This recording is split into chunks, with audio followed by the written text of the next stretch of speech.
Saya akan menjelaskan bagaimana cara mengetahui warna tanah. Warna tanah ditentukan dari warna-warna baku yang ada di buku Munsell Soil Color Chart ini.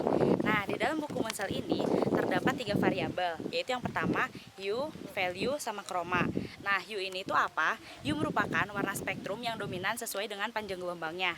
Hue ini dibedakan, notasinya itu ada 7,5 R, ada 10 R, ada 2,5 YR. Nah, setiap hue ini tuh memiliki warna yang berbeda-beda. Seperti ini bisa dilihat contohnya. Nah, yang kedua itu ada value.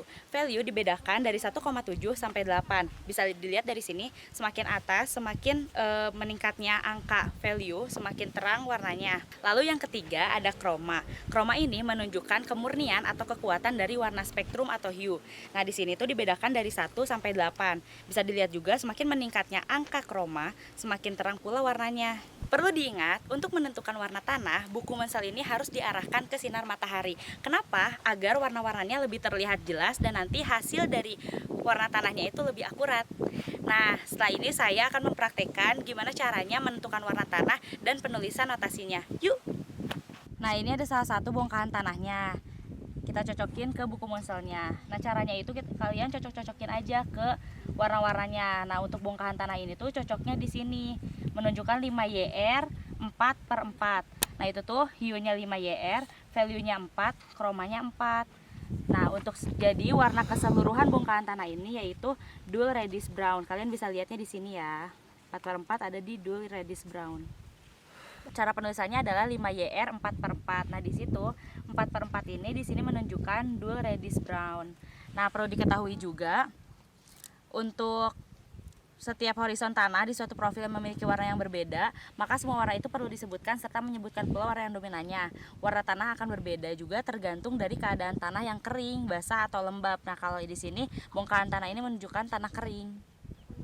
pH tanah. Untuk mengetahui pH pada tanah, kita dapat menggunakan alat pengukur pH. Salah satunya yaitu indikator universal pH. Keunggulan digunakannya alat ini adalah harganya murah dan mudah dipraktikkan. Untuk pengukur pH, alat-alat yang dapat kita gunakan, salah satunya yaitu alat indikator universal pH. Kemudian ada aquades, ada botol kocok, dan bongkahan tanah secukupnya. Selanjutnya, saya akan mempraktikkan cara mengukur pH. Mula-mula untuk mengukur pH tanah, kita masukkan tanah dan air dengan perbandingan 1:1.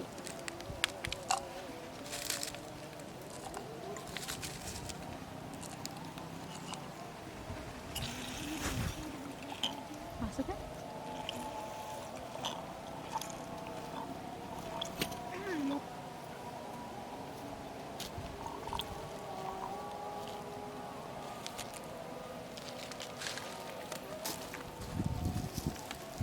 Setelah itu, kocok botol kocoknya hingga tanahnya homogen.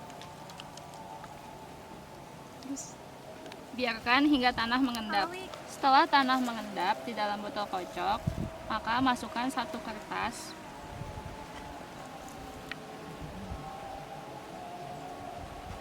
Masukkan hingga seluruh bagian yang terdapat warnanya terendam oleh air. Tetapi pada tahap ini tidak boleh mengenai tanah karena hal ini dapat mempengaruhi dan merubah hasil.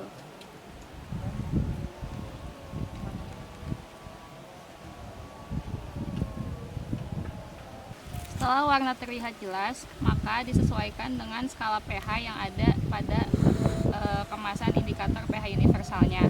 Di sini terdapat skala pH dari 0 hingga 14. Jika skala pH-nya sesuai dengan 0 sampai 6, maka tanah tersebut dikatakan dengan masam. Jika 7, maka tanah tersebut dikatakan netral. Dan jika pH-nya sesuai dengan skala 8 hingga 14, maka tanah tersebut dikatakan dengan basa. Jika kita lihat di sini hasil yang didapat adalah sesuai dengan skala pH 5, maka dapat disimpulkan bahwa tanah ini merupakan tanah kategori masam. Saya akan menjelaskan mengenai tekstur tanah. Jadi tekstur tanah merupakan perbandingan antara fraksi liat, debu, dan pasir. Untuk membedakannya itu dibedakan berdasarkan ukurannya. Jadi untuk pasir itu ukurannya 2 mm hingga 0,05 mm. Lalu untuk debu ukurannya 0,05 mm sampai 0,002 mm, dan untuk yang lihat itu kurang dari 0,002 mm. Nah, untuk menentukannya berdasarkan langsung di lapangan, caranya itu bisa dengan dipirit. Untuk caranya bagaimana, mari kita langsung praktek. Oke.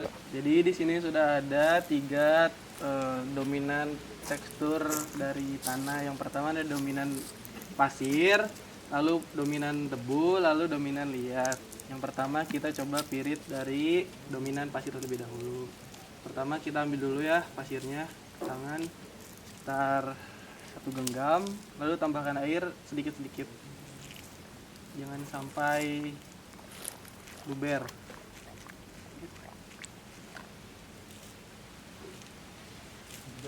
Lalu kita genggam-genggam.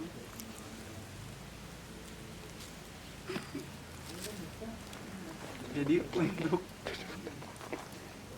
dominan pasir ini tanah itu mudah terkelupas ya saat dibuat untuk menjadi bulat itu.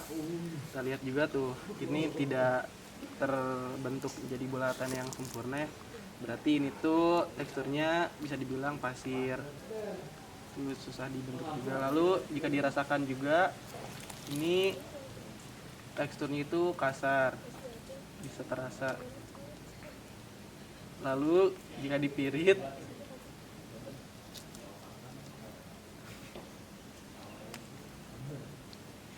itu langsung hancur ya, jadi nggak membentuk sebuah pita gitu, tidak membuat pita. Oke, lanjut ke dominan tekstur yang kedua, itu ada debu. Caranya sama, kita masukin lagi ke tanah 1 genggam ya, lalu bersihin dulu boy harusnya. Baiklah ya, kita tambahkan juga air.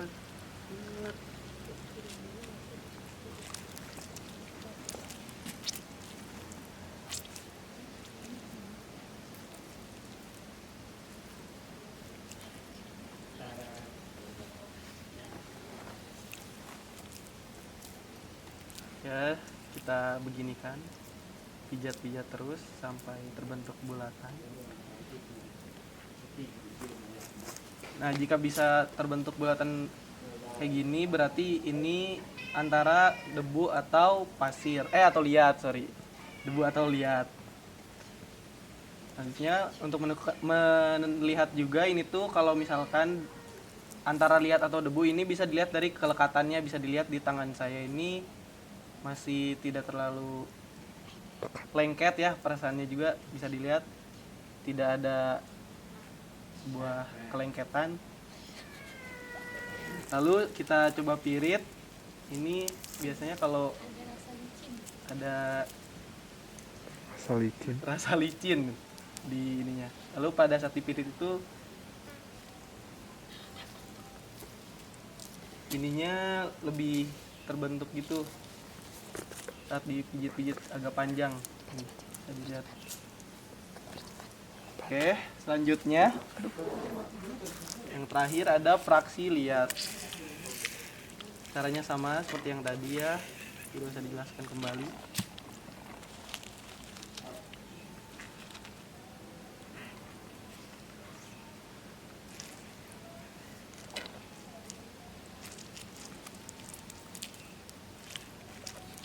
Tekstur liat ini jika ditambahkan air dengan cara dipirit ini akan terasa sangat lengket, kelekatannya itu terhitung besar. Lalu ada terasa sangat licin.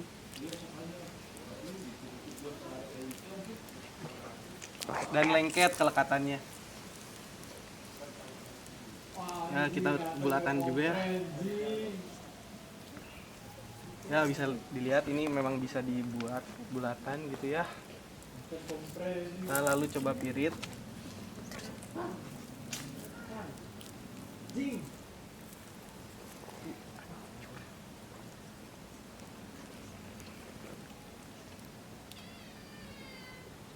Ya, seperti itulah.